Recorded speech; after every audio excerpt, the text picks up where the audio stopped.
ज्ञानी कर्मों का क्षय करने वाले हैं और निर्वाण पद को प्राप्त करने वाले हैं। सो उन ज्ञानियों के द्वारा अर्थात उन वीतराग ज्ञानियों के द्वारा, वीतराग निर्ग्रंथ योगियों के द्वारा अंतर्मुख की दशा में ही केवल ज्ञान प्रकट होते हुए देखा गया है। ध्यान रखना, आचार्य भगवान योगेंद्र देव ने ऐसे आत्मा के सम सुख स्वभाव का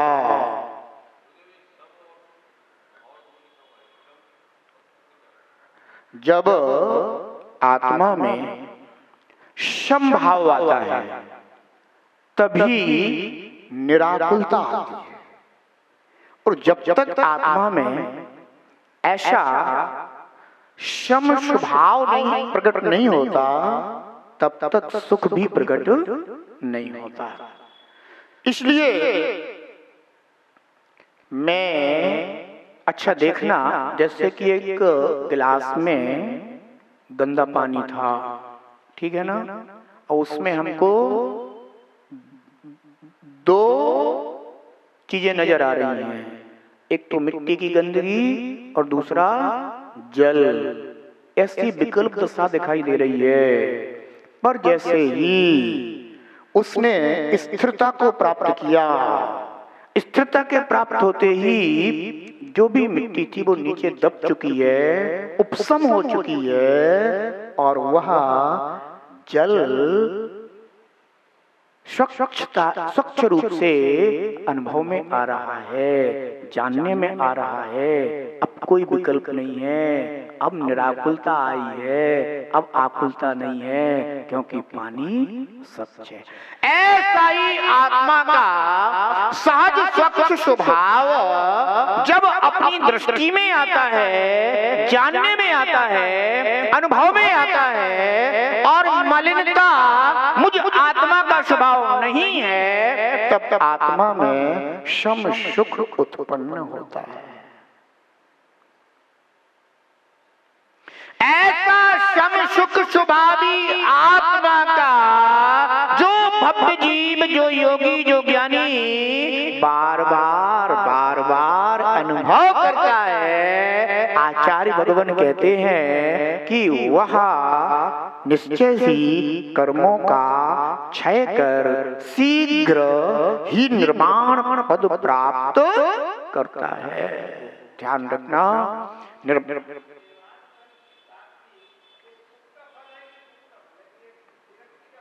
ऐसा है कि निर्वाण का तात्पर्य ये है कि आत्मा का संपूर्ण कर्मों से छूट जाना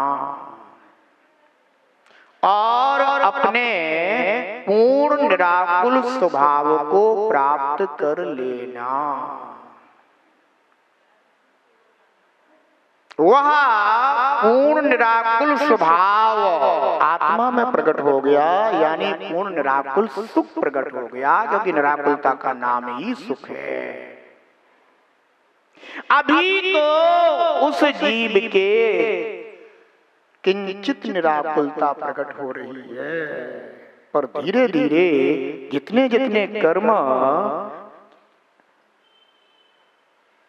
नाश को प्राप्त होते जाते हैं, उतना उतना निराकुल स्वभाव प्रकट होता चला जाता है। जैसे बस धुलता जाता है ना, तो स्वच्छता प्रकट होती चली जाती है और एक समय ऐसा आता है कि वह वस्त्र पूर्णतः मलिनता से दूर हो जाता है, पृथक हो जाता है, मलिनता पृथक हो जाती है और वस्त्र का जो अपना स्वभाव है वह प्रकट हो जाता है। धोने वाला तब निराकुल हो जाता है।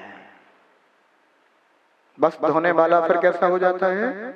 निराकुल हो जाता है। यहाँ तो वस्त्र और वस्त्र धोने वाला दो अलग अलग हैं, पर मैं आत्मा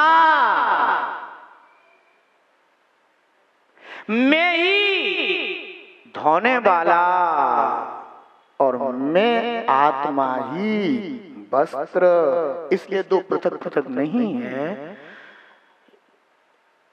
मैं अपने आत्मा की निर्मलता को जितना जितना प्रकट करता जाता हूँ, मैं उतना उतना ही निराकुल स्वभाव को प्राप्त होता चला जाता हूँ। और जब मेरी पूर्ण निराकुल दशा प्रकट हो जाती है तो मैं अपने पूर्ण निराकुल स्वभाव यानी मोक्ष स्वरूप को प्राप्त हो जाता हूँ।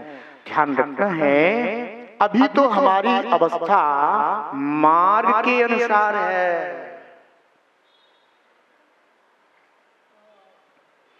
पर जब तक हमें अभी अपने बंध तत्व के प्रति प्रीति है, बंध तत्व मोक्ष मार्ग में साथ साथ चलता है। कोई ऐसा नहीं है कि बंध तत्व साथ साथ नहीं चल रहा, अभी साथ साथ चलता है। पर जो जब जीव को सम्यक दर्शन होता है ना, तो वह तत्वों का निर्णय कर लेता है कि भले ये साथ साथ चल रहा है तो भी ये छोड़ने योग्य है। क्योंकि बंध तो अभी 10वें स्थान तक चल रहा है, और अभी तो अपन 4थे गुण स्थान से शुरू कर 5वें, 6वें, 7वें इन्हीं गुण स्थानों में पड़े हुए। तो बंध तत्व तो साथ चल रहा है, पर हे छोड़ने योग्य। आश्रम तो चल रहा है पर छोड़ने योग्य। ये हमारा निर्णय है, ध्यान रखना। इस निर्णय के बल से जीव अपने उपयोग को अपनी आत्मा की ओर ले जाता है, तथापि कर्मोदय से उपयोग प्रभावित होता है, आश्रव बंद होता है। पर हमारा जो पुरुषार्थ है वह अपने आत्म स्वरूप में लीन होने का है। इसी का नाम मोक्ष मार्ग है। इस प्रकार यहाँ पर आचार्य भगवान योगेंद्र देव ने बताया कि जो योगी समसुख में लीन होता है, बार बार समसुख स्वभावी आत्मा का अनुभव करता है, वह कर्मों का क्षय कर शीघ्र ही निर्वाण पद को प्राप्त होता है। हमारा पुरुषार्थ जागृत हो, पुण्य पाप के फल वो जीव अनंत पर्यायों में तूने प्राप्त किए हैं। पाप के फल तो तू नहीं चाहता, पर पुण्य के फलों को तो तू अपना गौरव समझता है, अपना भला समझता है, अपना हित समझता है, और उससे ऐसा विचार करता है कि मुझे ऐसे ही फलों की प्राप्ति हो। अगर तू ऐसा समझता है तो बंध को भला मानता है, बंध को अच्छा मानता है, और तेरी यह श्रद्धा विपरीत है। तू जब तक ऐसी मान्यता करेगा तब तक अपने आत्म कल्याणकारी मार्ग पर आगे नहीं बढ़ सकता। अहो धन्य है जिन तीर्थंकर देव ने पुण्य पाप से रहे अपने परम वितराग स्वरूप का सिद्धांत ज्ञान अनुभव किया है। वे तो 13वें गुण स्थान में प्राप्त होने वाले उस तीर्थंकर प्रगट के वैभव को भी अपना नहीं मानते, अपने आत्मा का नहीं मानते। हाँ, वह बंध का फल वहां तक दिखाई दे रहा है, तो भी जिन्होंने पूर्व से ही हेत की रखी है, अहो उन्होंने 13वें गुण स्थान में पहुंचकर उस बंध के फल को स्पर्श भी नहीं किया, उससे वह निर्लिप्त ही रहे, अलिप्त ही रहे। उनके निकट संयोग दिखाई दे रहा है, वह फल भी उनका कहा जा रहा है, तथापि उन्होंने उसे अपना नहीं माना, तथापि उन्होंने उसे अपना नहीं स्वीकारा। यही मोक्ष मार्गी की परम साधना है। बंधो, इस प्रकार से हमें इन पुण्य पाप के फलों में रति अरति इनका परित्याग करना होगा, और वितराग स्वभावी भगवान आत्मा का आश्रय करना होगा, वह उच्च दशा हमें प्राप्त करनी होगी। तभी हमारी भी वह जो आत्मा में शक्ति रूप निर्वाण दशा पड़ी हुई है, वह एक दिन प्रकट होगी। अपनी शक्ति का सिद्धांत करना होगा। जैसा सिद्धों का वैभव प्रकट हुआ है, वह पूरा सिद्धों का वैभव शक्ति रूप से हमारी आत्मा में पड़ा हुआ है।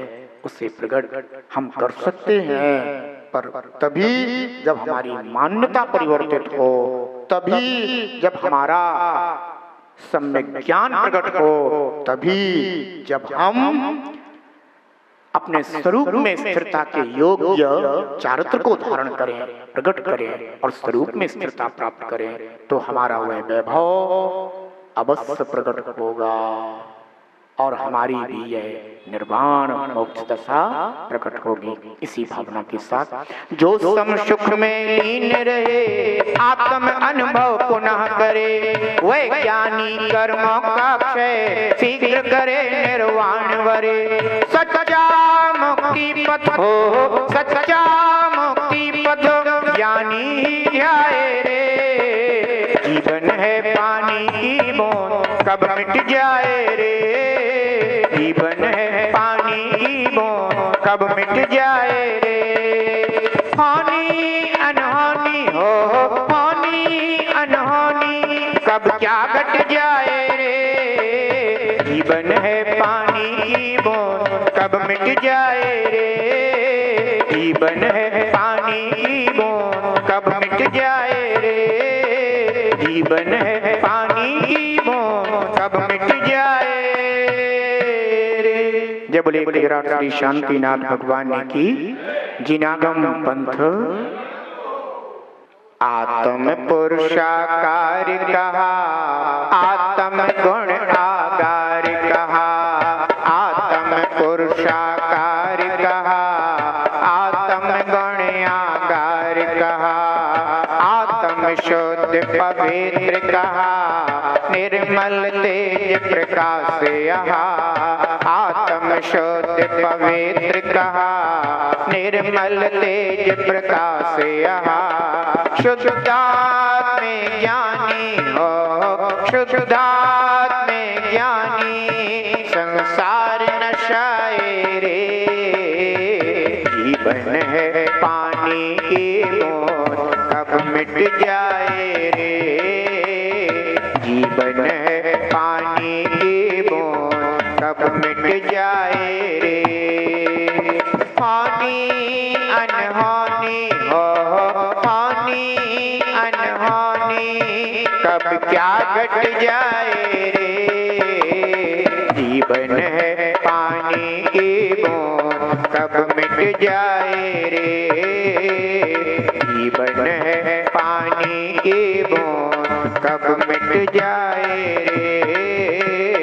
जीवन है पानी की बूंद कब मिट जाए रे।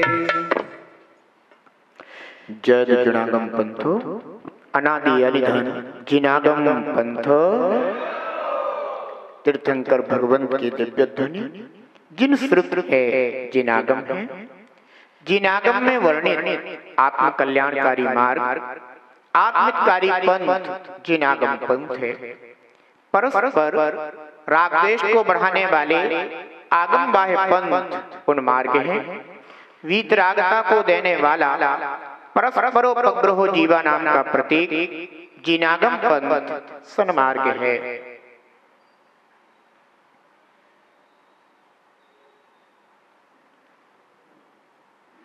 यह जीवन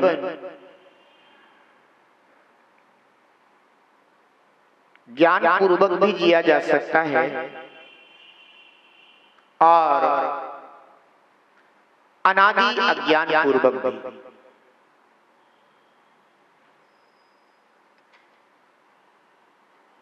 यदि हम ज्ञान पूर्वक जीने का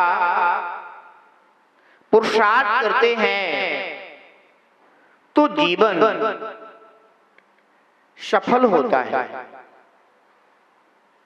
और यदि अज्ञान पूर्वक जैसा अनादि से अनुभव करते आए हैं वैसा ही जीवन जीते हैं, तो पर्याय सफल नहीं होती, एक और विफलता हाथ लगती है। जैसे कोई विद्यार्थी विद्या अध्ययन करता है और यदि वह सफल होता है तो उसे आनंद का अनुभव होता है, और यदि विफल होता है तो दुख का वेदन होता है। ऐसे ही हम अनादिकाल से आज तक संसार में अनेक पर्यायों को प्राप्त होते हुए भी उस सफलता को प्राप्त नहीं कर पाए जिस सफलता को सम्यक दर्शन कहते हैं, जिस सफलता को सम्यक ज्ञान सम्यक चार कहते हैं, जिस सफलता को रत्नत्रयधारी मुनि दशा कहते हैं, जिस सफलता को अनंत दृष्टि की धारी अरहंत दशा कहते हैं, जिस सफलता को सिद्ध पर्याय की प्राप्ति कहते हैं। हमने अगर प्राप्त भी की तो वही संसारी पर्याय, उस संसार पर्याय का प्राप्त होना जीवन की विफलता है, सफलता नहीं।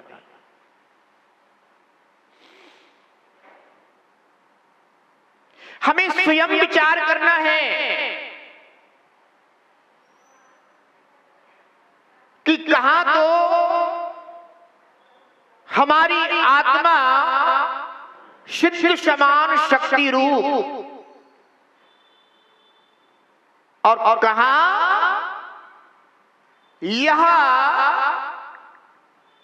संसारी पर्याय की अभिव्यक्ति। कारण हमने कभी अपने आत्मा को स्वरूप से नहीं पहचाना।